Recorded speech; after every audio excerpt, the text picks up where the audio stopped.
চাঁদার কবরস্থ ঘোষণা করা হলো।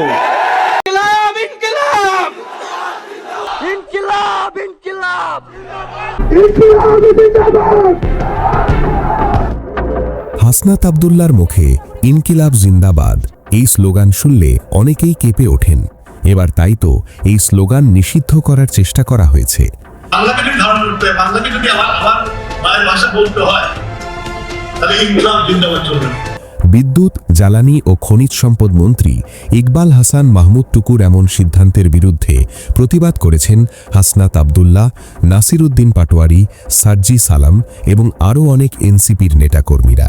যাদের ইনকিলাব, ইনসাফ এবং আজাদি শব্দে গাত্রদাহ হয়, তাদের মধ্যে আমরা দেখতে পাচ্ছি যে ভারতীয় প্রতিচ্ছবি। আপনারা পাড়ায় মহল্লায় সন্ত্রাস, চাঁদাবাজি, দুর্নীতির বিরুদ্ধে আজাদি কমিটি গঠন করেন।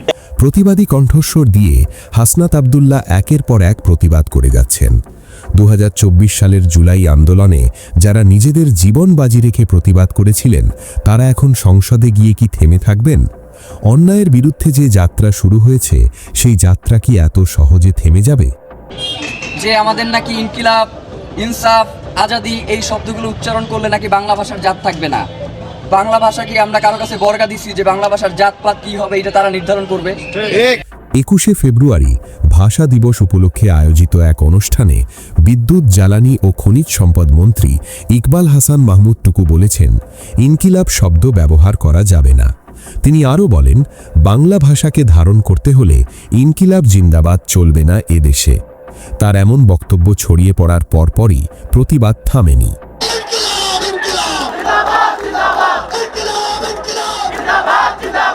প্রতিবাদের প্রথম অধ্যায় শুরু হয়েছে কুমিল্লা 4 আসনের সংসদ সদস্য হাসনাত আব্দুল্লাহ থেকে।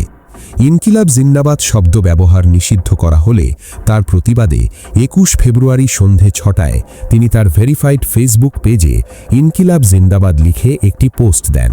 মুহূর্তেই সেই পোস্ট ভাইরাল হয়ে যায়। এরপর তারাবি নামাজ শেষে নাসির উদ্দিন পাটোয়ারি শুধু ইনকিলাব জিন্দাবাদই বলেননি, সঙ্গে যোগ করেছেন চাঁদাবাজ মুর্দাবাদ। জন মন্ত্রী বলেছে যে ইনকিলাব শব্দ নিয়ে আপত্তি তুলেছেন ওনারা। আমরা বলবো যে ইনকিলাব, ইনসাফ, আজাদি এই সকল যে শব্দ রয়েছে, এই সকল শব্দ আমাদের জীবনের অবিচ্ছেদ্য অংশ, এবং যাদের ইনকিলাব, ইনসাফ এবং আজাদি শব্দে গাত্রদাহ হয়, তাদের মধ্যে আমরা দেখতে পাচ্ছি যে ভারতীয় প্রতিচ্ছবি। যেই শব্দগুলা নিয়ে গাত্রদাহ আগে হলো শেখ হাসিনার হয়েছে, আওয়ামী লীগের হয়েছে, এখন হলো আমরা বলবো না পুরা বিএনপির মধ্যে অনেক লোক আছে যারা গুপ্ত ভারতীয় এজেন্ট। নাসির উদ্দিন পাটোয়ারির এই বক্তব্য চাঁদাবাজদের উদ্দেশ্য করে দেয়। তারা বলেন, এই স্লোগান ব্যবহার করে চাঁদাবাজদের দূর করা হবে। যেভাবে জুলাই আন্দোলনে ছাত্ররা ইনকিলাব জিন্দাবাদ স্লোগান ব্যবহার করেছিল, তাতে দুর্নীতিবাজ ও চাঁদাবাজরা ভয় পেত। বিএনপির এই নেতাকর্মীরা বলছেন, এই স্লোগানেই দেশের ভেতরে থাকা ভারতীয় এজেন্ট অন্যায়, দুর্নীতি ও চাঁদাবাজির বিরুদ্ধে সতর্কবার্তা পেয়েছে। পৃথিবীর কোনো ভাষাই স্বয়ং সম্পূর্ণ হয় না অন্য ভাষার সংমিশ্রণ ছাড়া। আপনি যদি আমাদের বহুল প্রচলিত ইংরেজি ভাষাটার দিকেও খেয়াল করেন, সেই ইংরেজি ভাষার উৎপত্তি ঘটেছে জার্মান ভাষা থেকে। এই যে বাংলা ভাষার কথা বলে বলে যারা মরে যাচ্ছে, এই বাংলা শব্দের উৎপত্তিটাও হয়েছে দুইটা শব্দ থেকে, সংস্কৃত এবং ফার্সির সংমিশ্রণে হয়েছে বাংলা শব্দ। সুতরাং যারা এই শব্দগুলোকে নিয়ে বিভিন্ন ধরনের রাজনীতি করবার চেষ্টা করে, আমাদের কাছে মনে হয় যে তাদের এই শব্দগুলোর প্রতি এক ধরনের বিদ্বেষ থেকেই তারা করে মূলত এই কাজগুলো। পৃথিবীর যে কোনো দেশের ভাষা নিজস্বভাবেই সম্পূর্ণ নয়, অন্য ভাষার প্রভাব সেখানে থাকে। ঠিক সেইভাবেই বাংলাদেশের ভাষায় মিশেছে ইনকিলাব, ইনসাফ, আজাদি এই শব্দগুলো। বাংলাদেশের প্রচলিত বিভিন্ন ভাষা থাকলেও কেন শুধু ইনকিলাব, আজাদি, ইনসাফ এই শব্দগুলোর প্রতি এত অনুরাগ, তা নিয়ে প্রশ্ন তুলেছেন তিনি। মাতৃভাষার জন্য অনেকেই জীবন দিয়েছেন, কিন্তু বর্তমানে আধুনিক প্রজন্ম বাংলা ভাষার সাথে ইংরেজি এবং অন্যান্য ভাষা মিশিয়ে ব্যবহার করছে। যে মন্ত্রী ভাষা নিয়ে কথা বলেছেন, তিনি নিজেও 2 থেকে 3 মিনিট সম্পূর্ণ বাংলা ভাষায় কথা বলতে পারবেন না। সেখানে এমন কিছু ভাষা বন্ধ করার চেষ্টা মানে অন্যায়ের বিরুদ্ধে প্রতিবাদও বন্ধ করার চেষ্টা। এমনই মন্তব্য করছেন অনেকেই। তবে তারা বলেন, অন্যায় ও দুর্নীতির বিরুদ্ধে যে প্রতিবাদ এখন হচ্ছে তা কেউ থামাতে পারবে না। আমাদের যে একটি স্লোগান দেওয়া হয়েছিল ইনকিলাব জিন্দাবাদ, সেটা নিয়ে অনেকের মুখে কথা শোনা যাচ্ছে। তো আমরা পুরো বাংলাদেশকে বলতে চাই, পুরো বিশ্ববাসীকে বলতে চাই, বাংলাদেশের জনগণ, মাটি এবং মানুষের যারা রয়েছেন পুরো আকাশের মধ্যে ইনকিলাব জিন্দাবাদ লিখে দিবে ইনশাআল্লাহ। জুলাই আন্দোলনের সময় যখন ছাত্ররা এসব প্রতিবাদী স্লোগান ব্যবহার করেছিল, তখন আওয়ামী লীগের নেতাকর্মীরা ক্ষিপ্ত হতেন, কারণ তখন তারা নিজেই অন্যায়, দুর্নীতি ও চাঁদাবাজি, এমনকি বিদেশে পাচারকারীদের সাথে যুক্ত ছিলেন। কিন্তু জুলাই অভ্যুত্থানের পর যখন আওয়ামী লীগ সরকার দেশের বাইরে চলে গেল, তখন একই স্লোগান ছিল, কিন্তু এবার রাগ করতে দেখা গেছে বিএনপির নেতাকর্মীদের।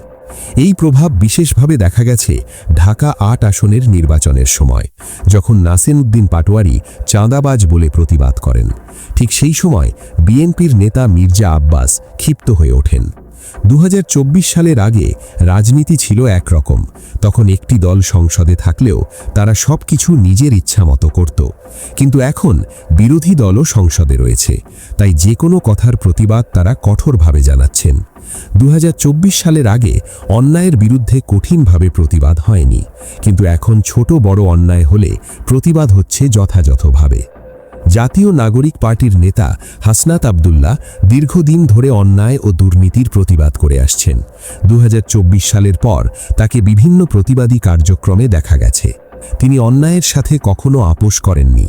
এবার তিনি সংসদ সদস্য, দায়িত্ব যেমন বেড়েছে, ক্ষমতাও বেড়েছে। তাই ইনকিলাব শব্দ থামানো হলেও তিনি সেই শব্দই উঁচু করে ধরে প্রতিবাদ জানিয়েছেন তার ফেসবুক পোস্টে। ইনকিলাব ইনকিলাব ইনকিলাব ইনকিলাব। এই প্রতিবাদে হাসনাত আব্দুল্লাহর সাথে রয়েছে বাংলাদেশের জনগণ।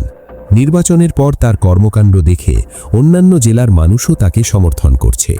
নির্বাচনের পর যেখানে এমপি ও মন্ত্রীদের খোঁজেই পাওয়া যায় না, সেখানে তিনি নিজ উপজেলায় গিয়ে শহীদ পরিবারের ঘর, গরিব দুঃখীদের দোকান তৈরি এবং রাস্তাঘাটের ব্যবস্থা করছেন। এছাড়া 2024 সালের পর তার বিরুদ্ধে কোনো দুর্নীতি রেকর্ড পাওয়া যায়নি। আমি এখানে মিডিয়ার সামনে একটা পত্রিকা অফিসে বলছি, একজন কোনো জায়গায় যদি দেখাইতে পারে যে কোনো জায়গায় সুপারিশ করেছি, কাউকে এসপি নিয়োগ দেওয়ার জন্য, ডিসি নিয়োগ দেওয়ার জন্য, ওসি নিয়োগ দেওয়ার জন্য, এসআই নিয়োগ দেওয়ার জন্য, এই জায়গায় রাজনীতি থেকে ইস্তফা দিব। তাই তার প্রতিবাদী কণ্ঠস্বরের সাথে কণ্ঠ মিলিয়ে স্লোগান দিতে প্রস্তুত বাংলাদেশের ছাত্র জনতা।